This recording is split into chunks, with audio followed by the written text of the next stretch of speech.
When a person gives himself airs because he can understand and interpret the books of Chrysippus, say to yourself, if Chrysippus had not written obscurely, this man would have nothing about which to give himself airs. But what is it I want?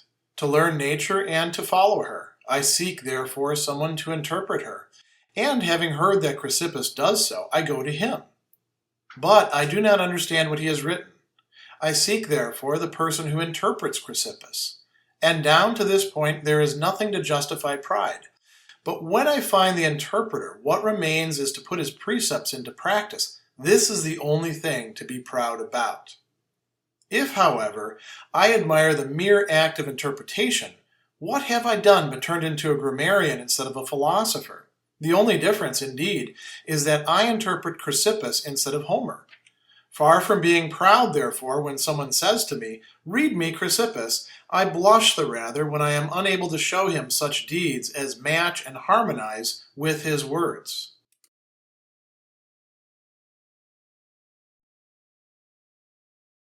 Epictetus was a teacher of Stoic philosophy, and so he moved in circles in which people did talk a lot about Stoic philosophy. And he also probably had a lot of students who came to him who had done some previous reading. So you notice that he talks here about Chrysippus. Chrysippus was sometimes called the second founder of the Stoic school, in part because he wrote so much, and he also wrote a lot in response to critics of the Stoic school, sometimes attacking them, sometimes defending the Stoic principles. And so to read Chrysippus was, in many respects for ancient people, to study Stoicism. And so Epictetus wants to counsel us against what we can call the difference not between book smarts and street smarts, the way people like to talk, but between sort of an academic, theoretical treatment of Stoicism and then actually making it part of your life, actually practicing it.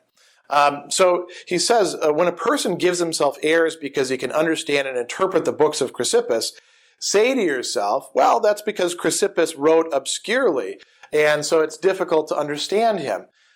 Similarly, we have a kind of distance with respect to Epictetus. He wrote in Koine Greek, and it's translated often by these kind of Oxfordy, types. And so it may be a little bit difficult. I shouldn't myself, for example, put on airs in providing you this commentary because all I'm doing is sort of bridging a gap, right? If it was super easy to read Epictetus and to understand everything that he was saying, no need for commentary, right? So he goes on and he says, what is it that I want? I want to learn nature and to follow her, so I seek therefore someone to interpret nature.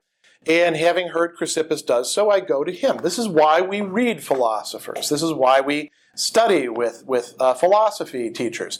Because we think, well, they've got something that I want. It's not necessarily the end product. It's something that will get me there.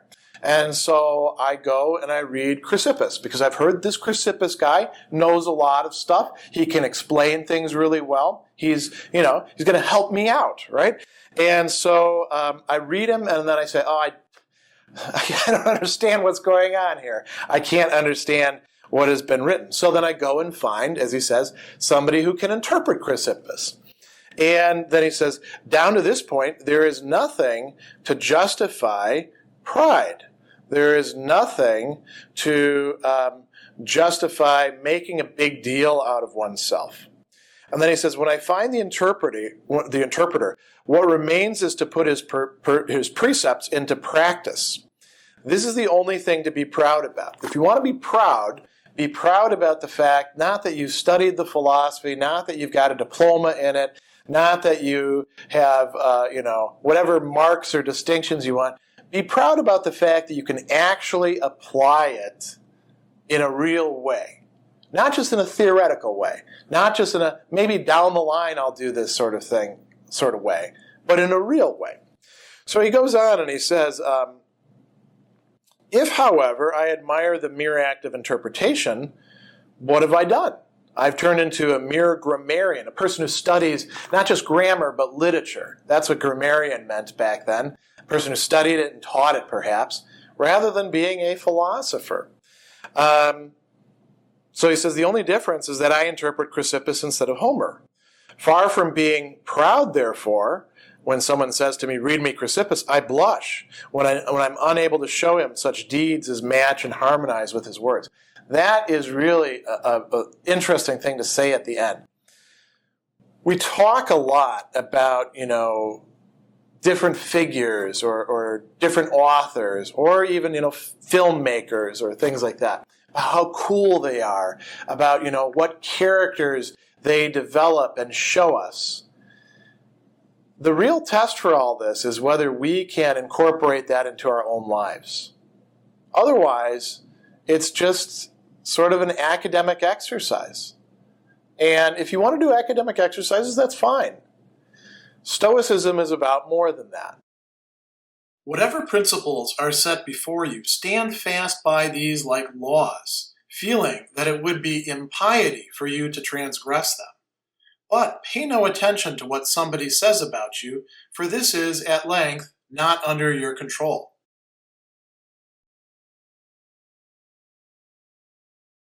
In this very short chapter, number 50, Epictetus tells us two things that are not really connected with each other, one of which is very rich in implications, and the other of which is a repetition of things that we've heard a number of times. So I'm going to start with the second. He says, pay no attention to what somebody says about you, for this is at length not under your control. And this is a reminder that we don't have to be concerned with how other people view us, because that is something that we don't control. It's largely a product of their own filters and their own, aims and desires, and, how their desires and aversions flow out into the world. We should think of other people as essentially being in the same condition as ourselves, except not having had the message that Stoicism is able to provide them with, and is usually thinking that they're doing all right, that they've got things figured out, even though they're usually quite a mess, right? So we don't have to worry about what they think about us. Now, the thing that's more rich in implications, like I said here, is this very short passage, which is whatever principles are set before you, stand fast by these like laws. The Greek term is nomos, feeling that it would be impiety for you to transgress them, that it would be not only wrong in a moral sense, but that there would be something like, the bottom dropping out of the universe. So, when somebody goes against what they consider to be holy, that which provides meaning running throughout the entire existence of the person. When you go against that, that's more than just going against, say, social opinion or even against, what you know to be right or wrong, unless you've got a very, very highly developed sense of right or wrong. And now notice that he talks in terms of laws. Now, why is that important? In part because we should look at these principles that are given to us, the ways that we ought to behave that have been discussed throughout the rest of this work, as being something like rules that we don't get to play loose with. We don't get to interpret and say, well, it doesn't apply to me in this case, because this is a special exception. And so what would be an example of that? If it's bad for you to lose your temper at somebody at all, as is what the Stoics think, then you don't get to say, oh yeah, but they said something mean to me, or they let me down, or they cut me off in traffic. It's bad for you, and you shouldn't do it. And so, what does the rest of the law say? Okay, acknowledge that you screwed up, and then don't just say, oh, I'm going to acknowledge it and then move on. Do what you need to do to fix things. Fix things with the other person, if that's what needs to happen. And also fix things within yourself so that you can quit making that same mistake. If you allow yourself to be upset because some person who promised you a job doesn't come through with the job, these are things that happen all the time, realize that this is one of these cases where you need to apply the distinction between what's in your power, what's not in your power. Don't say, well, on this occasion, I get to go out and commiserate with my friends and complain about how unfair the process is because it really was more unfair this time. If you're going to treat Stoicism as something that you can kind of pick and choose, it's not going to be as successful for you. Now, Epictetus doesn't say that, you can't try that. Go ahead and try it out. See how that works and see if you actually make any progress.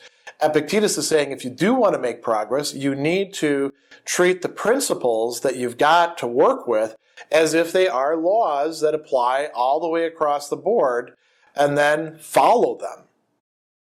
How long will you still wait to think yourself worthy of the best things and in nothing to transgress against the distinctions set up by the reason? You have received the philosophical principles which you ought to accept, and you have accepted them. What sort of teacher, then, do you still wait for, that you should put off reforming yourself until he arrives? You are no longer a lad, but already a full-grown man.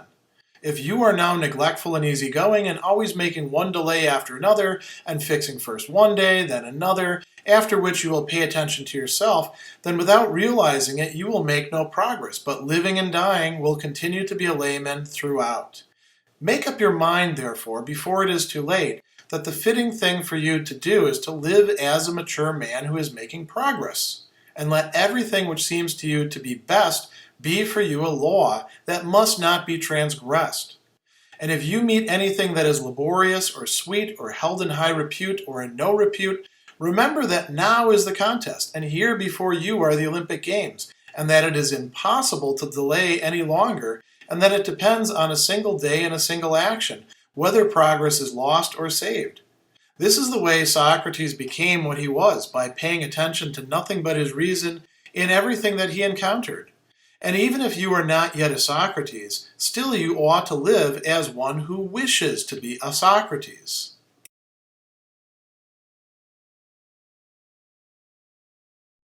Even though it was written over 2 millennia ago, this advice that we're getting in chapter 51 is always timely. And why is that the case? Well, whenever we read it, it always does apply to us. And it's about time and about, the progress of our lives and about the fact that we've already wasted enough time frittering it away, not doing what we ought to do, and now is the time to decide. Or we can put it off some more and maybe see what happens. That's our choice. We do have a free faculty of choice. But Epictetus says here that, no, it is time to make a decision. And notice towards the end how he frames this.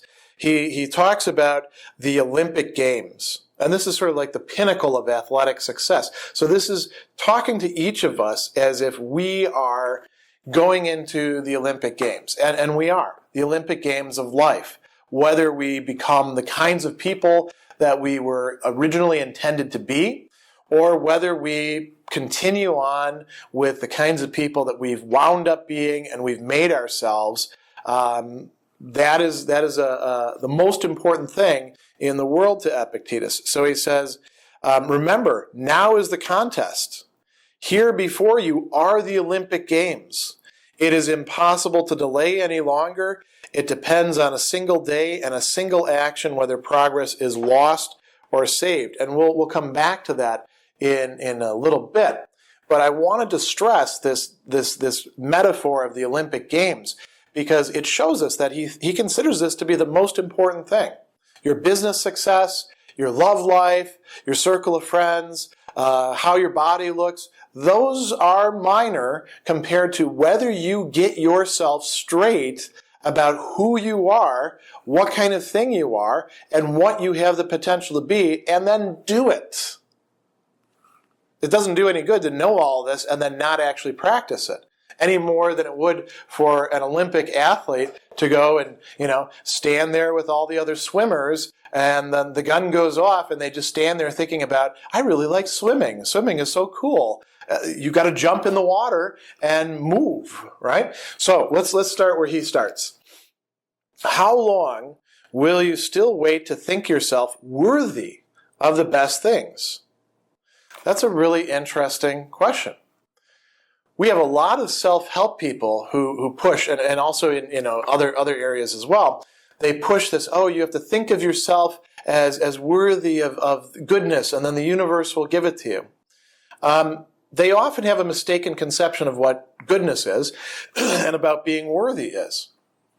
Epictetus thinks that we're worthy of living in accordance with nature, having our faculty of choice in accordance with nature, making ourselves into the kinds of people that we have the potential to be without conflicts within ourselves, dealing all right with the conflicts that arise in the outside world, happy, unfettered, free. That is a possibility for us. That is better than anything else that we could be provided with. That's better than winning the lottery. That's better than the person that you find who you're totally attracted to. That's better than statues being erected to you. That's better than being invited to give a set of prestigious lectures. That's better than all of these sorts of things, according to Epictetus. Not that those aren't, nice things, but they'll certainly be put in fuller perspective if you're actually happy in your life. So he says, how long are you going to wait? How long are you going to wait to not transgress against distinctions set up by reason? This is another key theme in this passage. What is going to guide you towards that? It's your faculty of reason, of rationality. What is distinctively human in you? What you have and what you need to develop. It's not as if your faculty of reason is perfect. It's not like, plug-in software or hardware that you just pop into your motherboard. You need to work on it. You need to develop it. That's why education is so vitally important. So he goes on and he says, look, you've received the philosophical principles which you ought to accept. You've been studying Stoicism. You've got it in your hand. Now, you've accepted them, at least in a certain sense. You have taken them in. What sort of teacher then do you wait for? Who are you waiting to solve your problems? Who are you waiting to give you the advice about how to proceed? Why are you waiting around for somebody else to give you the guidance? You have the resources you need. So he goes on and he says, what sort of teacher do you wait for that you should put off reforming yourself until he arrives? Now, that's not to say it's not helpful to have a teacher or interpreter. My hope in producing these videos is that, my years of studying Epictetus help you as you study Epictetus and try to apply this in your life. Not to say that any of that doesn't help, right? But this is the great thing about Stoicism. You can do it whether you're on a desert island by yourself or in the middle of a metropolis as a lonely person who doesn't know anybody, who just got plunked down there because, your flight got canceled or something like that, right? You don't have to wait for somebody else to come along and solve your problems for you. You've been given what you need. So he says, all right, you're no longer a child, but already a full-grown person. And at the time that I think most of us read this, there may be some people who are, in fact, adolescents who are watching this, and maybe his advice doesn't fully apply to you. We know, for example, that impulse control is something that continues to develop as we get older, up till 25 now. We've realized, although science may tell us something different in years down the line. And so, this may not apply to everybody, although certainly one can begin to practice Stoic philosophy as a young person. But for those of us who are no longer children and adolescents, what's our excuse? Why aren't we putting it into practice? What is it that we're waiting for? He says, if you're now neglectful and easygoing, and always making one delay after another, and fixing first one day then another, after which you'll pay attention to yourself, what's going to happen? Now think about this. People do this sort of stuff. They create an intention. Oh, it's New Year's. I am going to finally get my life in order. I'm going to start like getting up every day and meditating and, doing some visualization exercises and reading my way through the Enchiridion or the discourses or Seneca's letters or whatever, and I'm going to really put it into practice. People make all sorts of plans like this. Oftentimes, I think that the plans substitute for the actual doing, because it's a lot easier to sit there and draw up all sorts of plans and schemas than to do the hard work of looking at yourself and saying, I don't like what I'm seeing. I need to fix this. This is disgusting, or this is revolting. Maybe my aversion needs to be turned towards the fact that I do this and I have these, reactions that I don't want to have, right?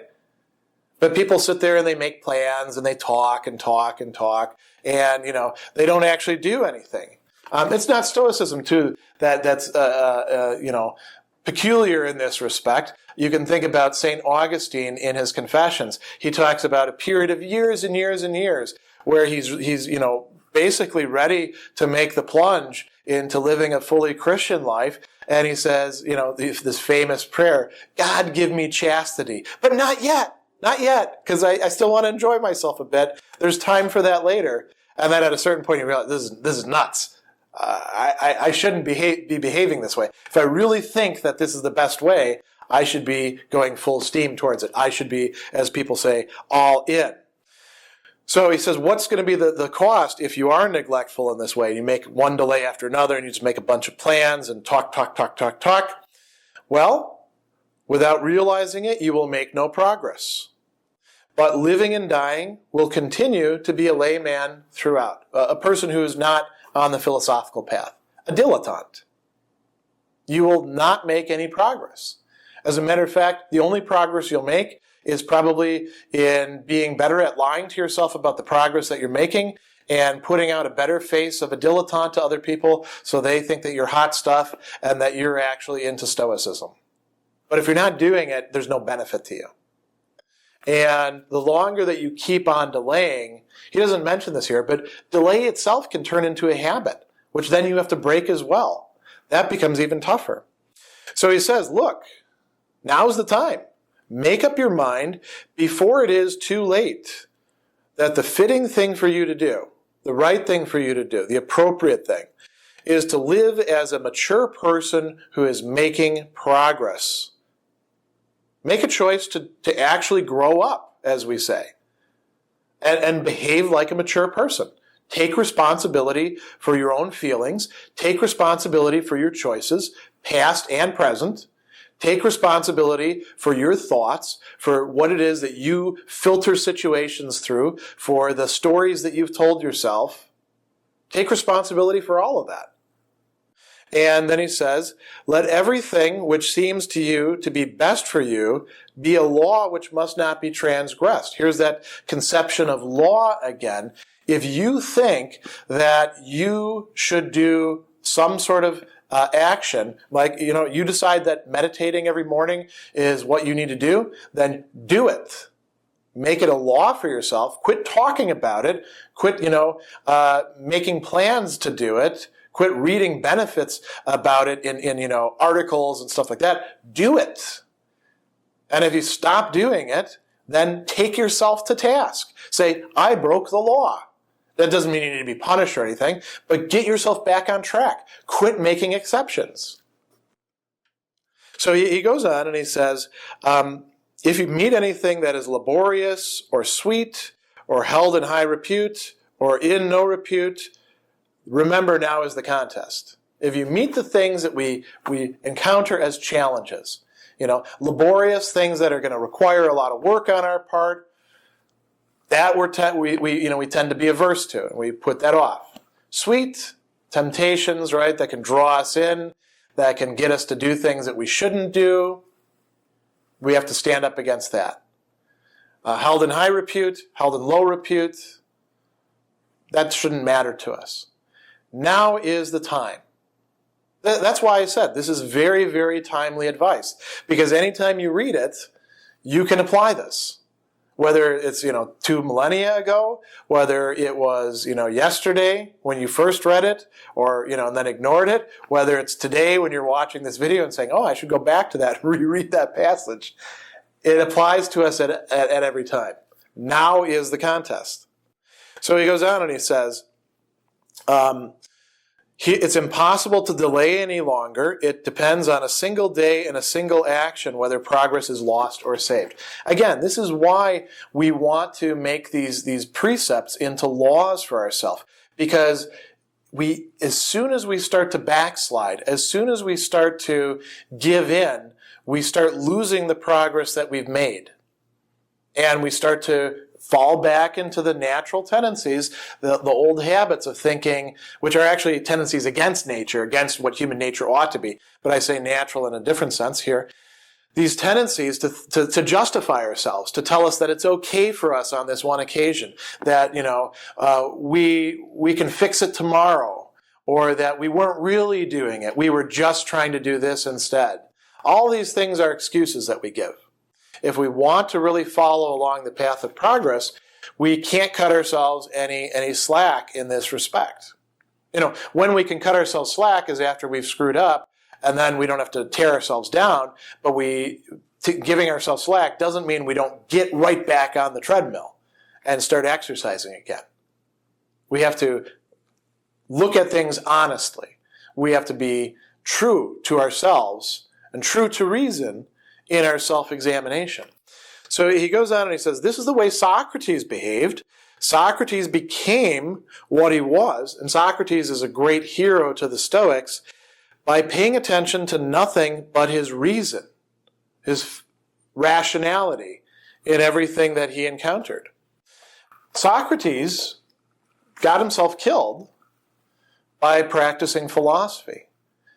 And why did he practice philosophy? Because that seemed more rational to him to do than to do the opposite. And he tried to reason with the judges. He didn't convince them.